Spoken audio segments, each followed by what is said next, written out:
Do you have any current clients in the clothing and textile industry? We do, and we're very proud of how fast they're moving. So Gallery Lafayette is a client of ours, and recently Cézanne and Stella McCartney joined us as clients, and a group of clothing brands called ID Kids, and then finally, but last but not least, definitely rolling out at scale, is a sustainable equivalent of Primark called Mr. Price. Okay. Tell me a little bit more about where you see the impact. If this is scaled, what kind of impact could it have on the industry in the context of, at minimum, social sustainability? So at scale, if what we do is integrated into social auditing and conducted as operation normal, then what that means is that the buyer always knows what's going on in their own supply chains and can identify and support suppliers to improve things before they escalate and become a scandal.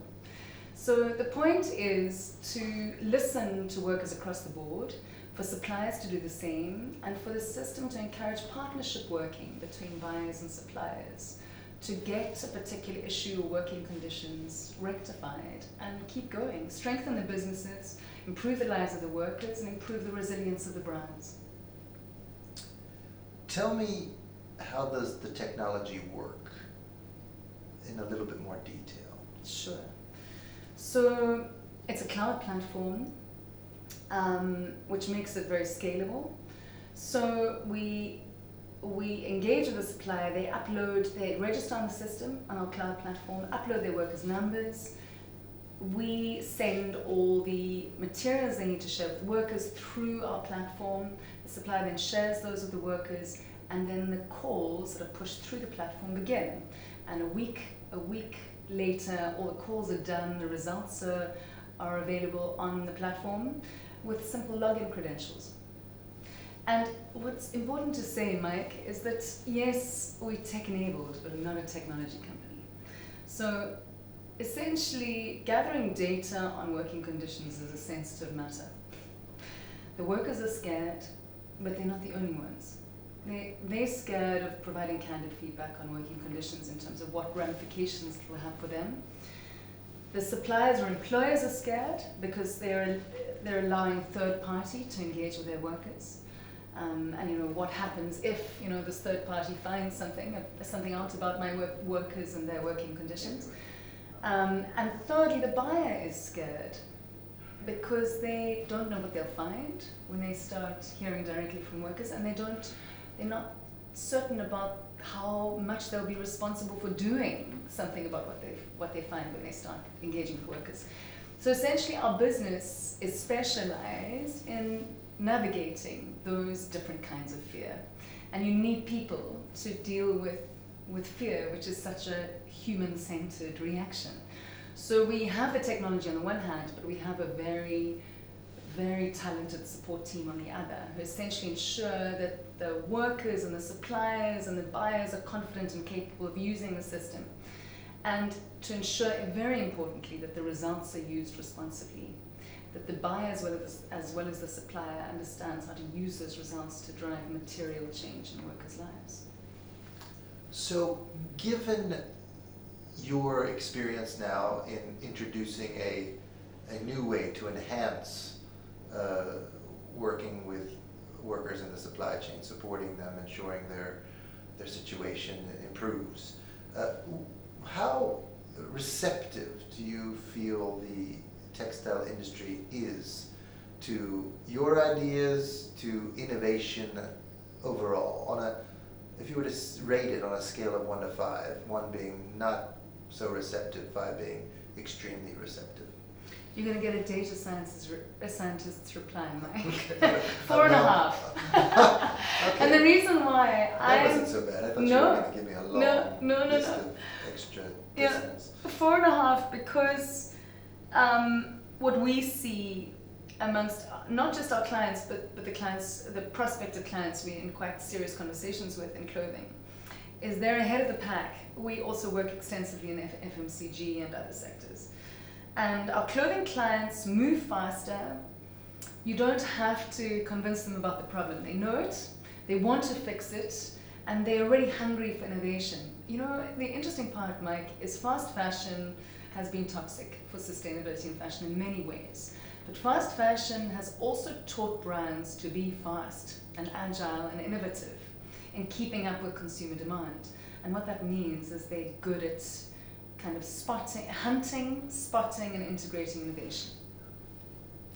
I want to go back, so one more question. If you think about this, the scale of the problem, so can you describe the nature of the problem for our audience? So we know that there are approximately 500 million workers working along global supply chains, and a chunk of those are working in clothing, because we all know that the clothing workforces are the largest of the bunch.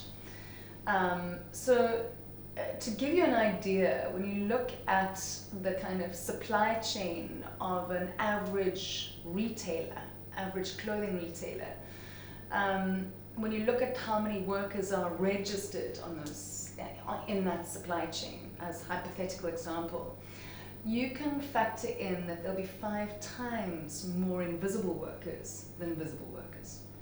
So there's a serious problem with invisibility, and brands know it. They know that the existing tool in the toolbox provides an incomplete picture. They're under huge kind of reputational pressure, and there's huge reputational risk in the social media era, and there are new laws obligating them to monitor working conditions in their supply chains. So, you know, the drivers are there, and they're starting to move. We just want to move faster, because if we wait and we're too slow and too patient, there are workers who, you know, who will lose lives qualitatively, because they're spending time in workplaces that are not as healthy as they should be. And often in these contexts there are new terminologies being used, for instance, modern slavery or slave-like conditions. Given your expertise, what is that in terms of, is that a different situation than what we've heard about previously, with people not getting proper wages or not getting good health environments to work in? Is this a different type of situation? There's a very clear legal definition, Mike. A modern slave is a person who is unpaid, who cannot leave the workplace, they're contained or locked in, physically unable to leave the workplace, and that they experience coercion regularly. How many in the textile value chain fit that definition, you think? We don't know. The closest we get is a global figure on modern slavery, but it's a very tricky ask to measure the size of an invisible population. Makes sense. So I'm not even going to throw a figure at that, Mike. I'm a data scientist. I need the evidence before I try. Okay, fair enough.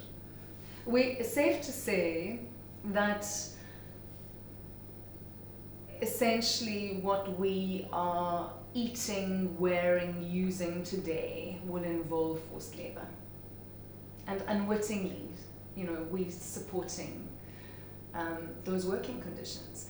And forced labor, we mustn't become obsessed with just forced labor. That's the highest volume on a spectrum. So exploitation is not okay either. So it's just about equipping ourselves as businesses and consumers and a sector with the data we need to drive improvement. It's all about improving.